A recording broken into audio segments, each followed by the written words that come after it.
sehat. Gimana Bu Lia? Alhamdulillah. Ya jelas kita harus selalu sehat nih. Betul, insya Allah sehat buat anak-anak ya.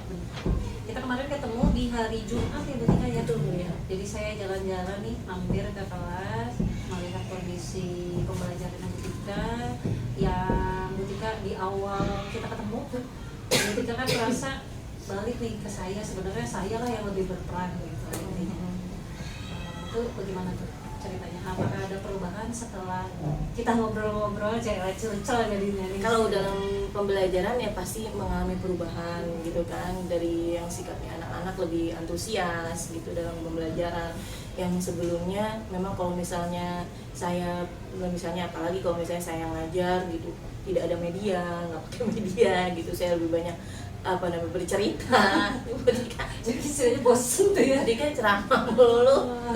Ternyata Bu Tika merasakan itu ya. Merasakan, jadi kadang-kadang ya anak-anak kalau misalnya gini, ya anak-anak silakan buka buku temanya misalkan gitu. Dengan buka buku temanya, ya itu kalau misalnya saya udah ini berarti kan itu saya ceramah. Ya itu anak-anak ya seadanya aja gitu, karena hasil outputnya juga ya istilahnya kurang maksimal. Nah, jadi bisa terlihat tuh dari metode yang digunakan itu menceramah lah intinya. Iya, ceramah terus outputnya malah boleh Bu Tika lihat. betul. Jadi anak-anak ya banyak ada beberapa lah ya dari siswa saya itu ya jadinya masih belum paham, masih nanya, Bu ini bagaimana, Bu ini dengan cerita doang nih, bercerita gitu ya. Jadi mungkin istilahnya kemampuannya belum mereka gapai lah ya, istilahnya belum nangkep gitu, belum mereka hadapi gitu. Ya jadi saat saya mulai memakai media gitu kan, saya mulai pakai video pembelajaran, mereka antusias. Oh kan kadang-kadang anak-anak juga dalam pembelajaran itu kan bukan hanya dengerin ya, tapi dari mereka audiovisual, dari gambar gitu kan, mereka ada yang lebih tertarik. Nah, mungkin ada kadang-kala juga anak-anak yang tipenya kinestetik yang bergerak jadi masuk gitu kan. Kalau dari kelasnya Bu Tika sendiri, tadi kan Bu Tika bicara gaya belajarnya kan ya, Betul. visual terus kinestetik. Nah, Bu Tika sudah melakukan apa nih? Melihat apa karena tebak-tebakan ini makin estetik ya. Ada ini dari kalau misalkan dari selama saya ngajar gitu ya sampai saat ini sudah terlihat gitu dari anak yang kalau misalnya saya dari nerangin aja mereka sudah paham, oh berarti dia dari tipe yang dengerin, berarti dia sudah paham. Nah, ada ketika anak-anak kalau misalnya saya menjelaskan saya balik nanya, saya tanya jawab, ya David apa tadi rantai makanan, dia hanya senyum. Berarti nggak paham. Iya, ya itu mungkin dari tipe belajarnya dia yang bukan hanya mendengarkan. Jadi mungkin pada saat itu nanti saya berubah kan jadi pakai video pembelajaran gitu, akhirnya dia jadi melihat kemarin kan tentang rantai makanan gitu kan, dari yang saya tanya gitu, jadi bisa. Kalau yang kinestetik, yang kinestetik itu biasanya kalau gitu dia gak bisa diam di tempat gitu, jadi dia ada aja, Bu mau ke toilet sebentar gitu. Kalau misalnya saya ceramah melulu tiba-tiba dia mau keluar aja, wah jadi dia tipenya udah gak betah berarti kan, berarti dia tipenya mode pembelajarannya itu yang harus bergerak, harus dikerjakan, harus dia mengerjakan sesuatu gitu kan. Bu izin toilet lagi gitu kan, atau dia ke temennya dulu ngapain. Nah berarti dia tipenya bergerak, berarti dengan saya kurang strateginya, berarti kurang untuk menggerakkan anak-anak yang kinestetik itu gitu, jadi kurang membuat dia fokus seperti itu. Jadi makanya saya buat kartu hewan gitu kan, jadi supaya anak-anak yang kinestetik pun dia jadi fokus karena dia ikut bergerak. Kemudian juga yang tipe audiovisual juga saya lewat video pembelajaran jadi lebih fokus gitu. Kemudian yang si David yang tadinya dengar 3 aja ditanya jadi alhamdulillah bisa. Gitu. Terus yang saya dengar nih kan yang kita mau memaklumi ya sebenarnya setiap kelas kan yang jelas pastilah ada gitu.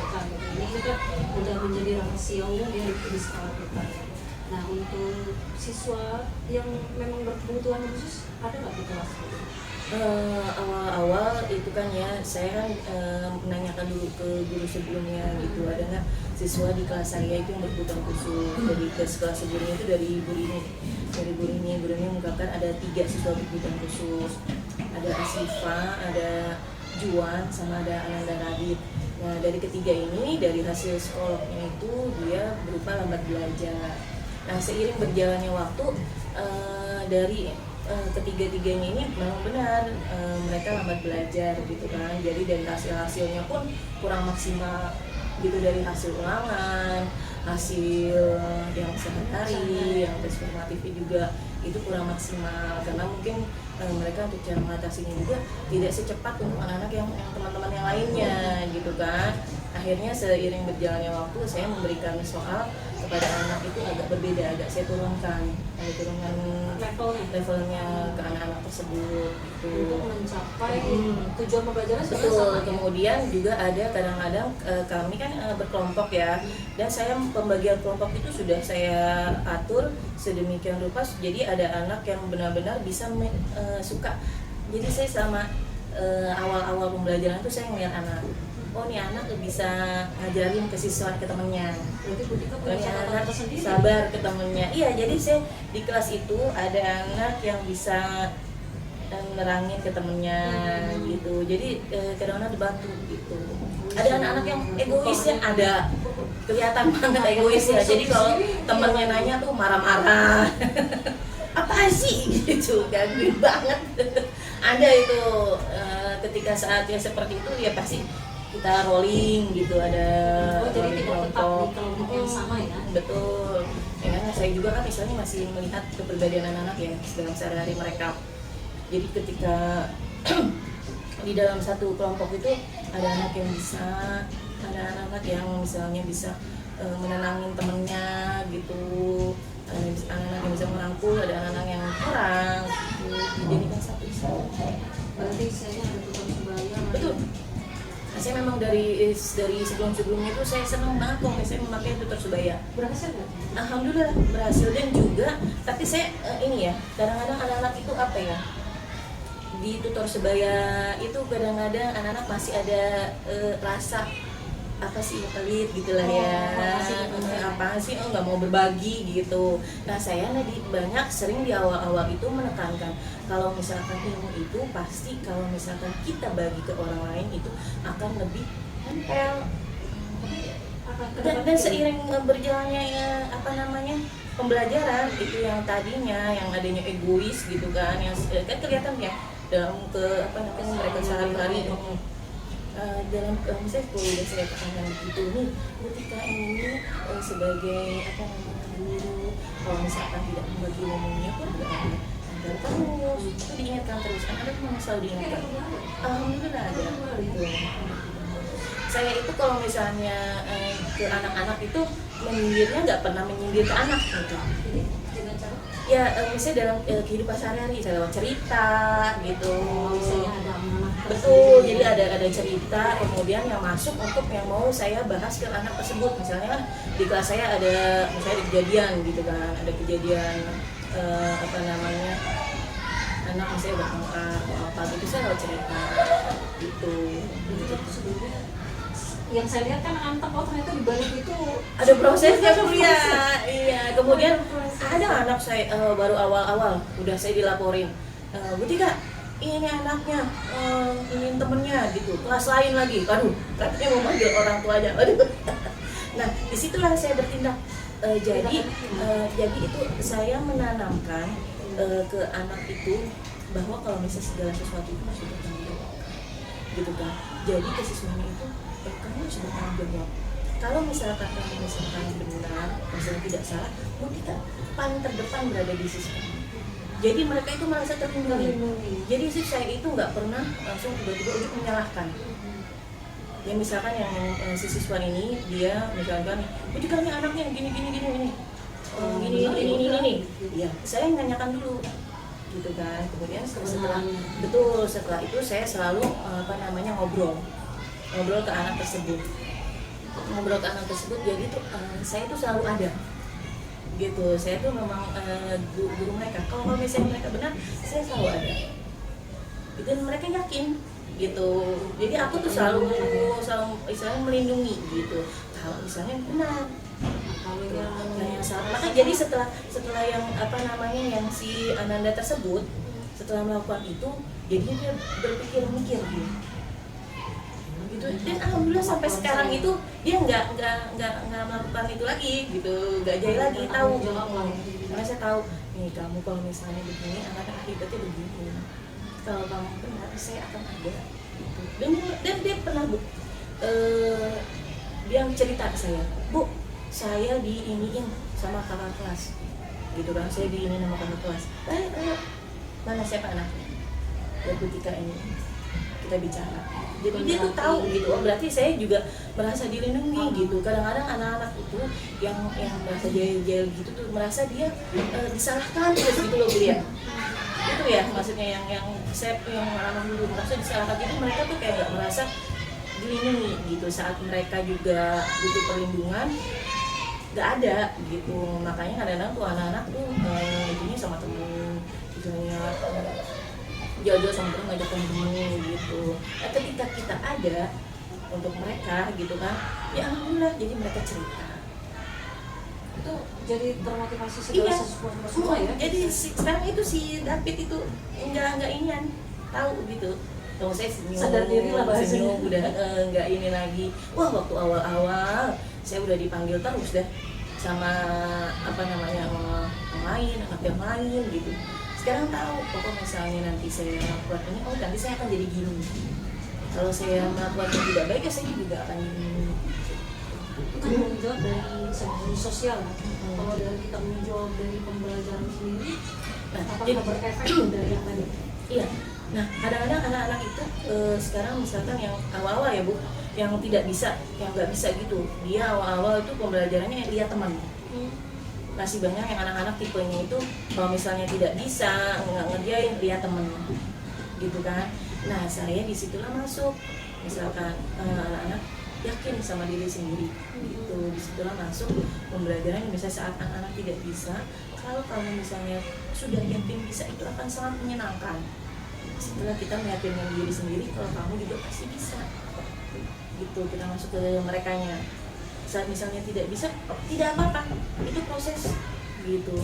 Malah Butika senang misalkan dari kamu nilainya misalkan 4 gitu kan, besoknya saya lebih pendalaman lagi materi, kerjain sendiri jadi 6, besoknya lagi kita ini lagi jadi 8, besoknya lagi meningkat. Itu Butika merasa, bukan yang nilainya dari tiba-tiba ujuk nilainya 100 gitu, tapi kan ketika ada Butika tanya secara lisan nggak bisa.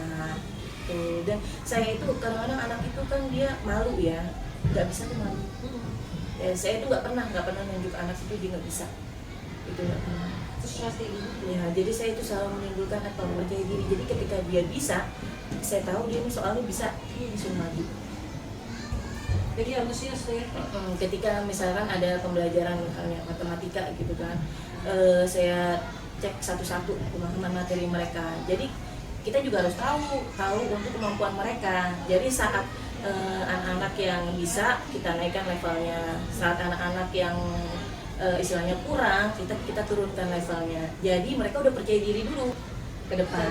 Dari soal, Iya. dari mungkin lisan gitu ya, kan berbagai cara lah kita Iya. soal. Berarti dari Bu Tika sendiri merasa diri Bu Tika bagaimana nih? Dari untuk ke anak, apakah sudah ready nih ibu guru? Kalau misalkan dari pembelajarannya saya masih merasa gitu ya, jadi kadang-kadang saya ini masih banyak fokus ke saya gitu kan. Anak-anak juga terlihatnya tidak semangat, juga hasilnya jadi juga kurang maksimal gitu. Ketika saya memulai jadi membuat media gitu kan, atau saya buat video pembelajaran, atau ketika saya buat nyanyian, itu jadi lebih semangat gitu. Sudah ditunggu dengan Ketika ayo kita sambil, misalnya saya kadang-kadang sambil nyanyi gitu, misalnya yang IPA gitu dengan nyanyian gitu, mereka lebih ingat gitu. Jadi kadang-kadang juga kita nggak nyangka ya gitu, pas kita bertanya mereka nyanyi. Misalnya ada soal pertanyaan nih, gitu kan, ada soal pertanyaan. Contohnya gimana? Soal pertanyaan mengenai organ pencernaan gitu kan, ada nyanyian gitu organ pencernaan, nanti mereka nyanyi sendiri gitu, jadi nyanyi kedengeran. Berarti alhamdulillah, berarti ini ada tipenya yang memang nyanyi masuk gitu ya gitu. Jadi dengan gaya belajar Jadi strategi yang berarti saya ngelakuin ada ini, berarti saya pada saat ketika anak ya hasil evaluasinya kurang maksimal gitu kan, ini banyak anak ketika materi ini tuh nggak bisa gitu, berarti saya kurang untuk memfokuskan ke materi tersebut gitu, berarti saya banyak nerangin gitu, berarti anak kurang praktek. Berarti ke diri saya lagi. Topiknya yang di awal sebelum kita ngobrol ya, itu kayak kita Iya. itu memang sudah terfokus tuh ya. Jadi kan merasa diri ketika untuk mengemas pembelajaran nih memang belum maksimal lah rasanya ya. Iya, belum maksimal. Saya itu merasa gitu ya. Jadi ketika Tapi saya kalau untuk ke anak, untuk dari segi sosial, alhamdulillah ya, fungsinya stabil loh ya, nggak ada masalah. ya kalau dalam setiap ini ya pastilah namanya anak-anak ya, adalah ya ketika dia terlalu egois ya, kadang-kadang juga dari efek yang orang di rumah gitu kan, dari kegiatan di rumah, mungkin dari banyak, saya tanyain memang benar dari permainan game itu dia sikapnya itu efeknya apa ya, anak itu jadi kurang komunikasi gitu kan, jadi tiba-tiba dia bisa berkomunikasi. iya, jadi misalkan uangnya dia hilang, jadi dia tiba-tiba tuh nggak nanyain ada nggak siapa yang tahu uang saya hilang itu, iya aja tiba-tiba nanya ke temannya, ambil ya gitu. Itu anak-anak, iya betul, itu anak-anak. Jadi mungkin dari itu diterapin di rumah gitu kan, dari mereka game juga, jadi akhirnya jadi kurang komunikasi ke temannya, dan itu saya ini ke anak-anak Masih tidak dan pada nyengir-nyengir aja, berarti kan bener.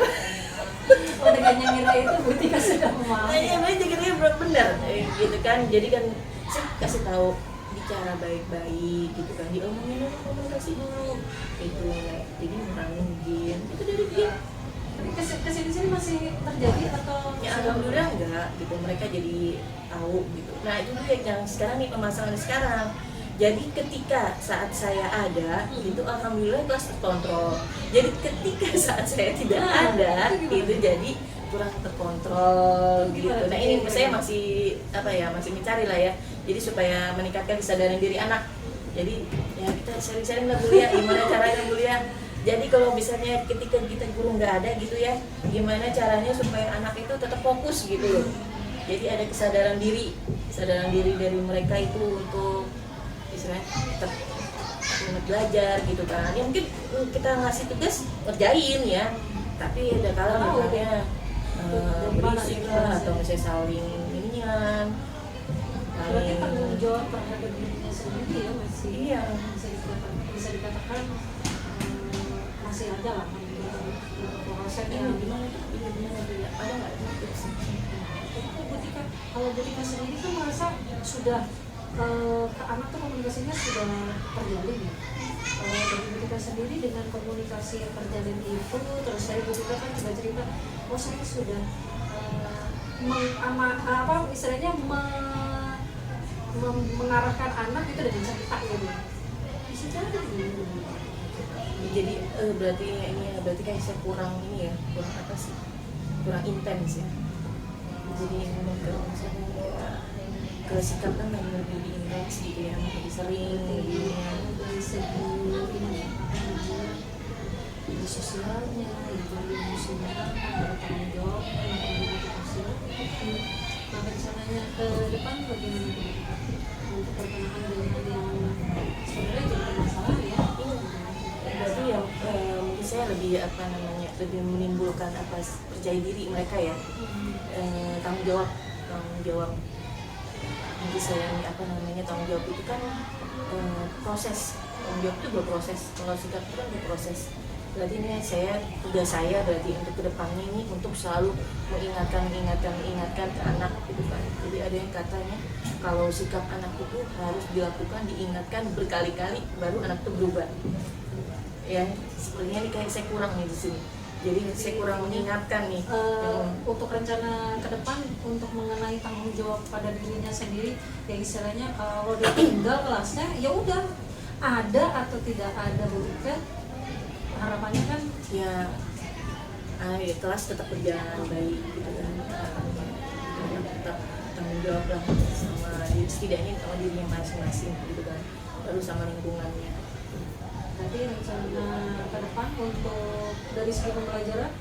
Dari segi pembelajaran, berarti saya harus lebih meningkatkan dalam strategi pelajaran, metodenya, supaya anak-anak lebih tertarik, lebih semangat belajarnya. Misalkan saya menggunakan metode-metode yang lain gitu kan, kayak kemarin saya pakai metode yang roda berputar tuh, anak seneng banget. Jadi ketika kita mulai metode baru tuh, anak ternyata luar biasa gitu, antusias. Ini apa sih Bu gitu, saya bawa sesuatu aja tuh udah, ini apa sih Bu gitu, udah mulai tertarik gitu. Nah, tapi dengan metode dengan media ke anaknya kan antusias, oke. Berarti mau hasil belajar oke. Hasil belajarnya pun pasti lebih baik gitu kan, karena mereka pengalamannya lebih baik. Sudah ada perubahan ya? Alhamdulillah.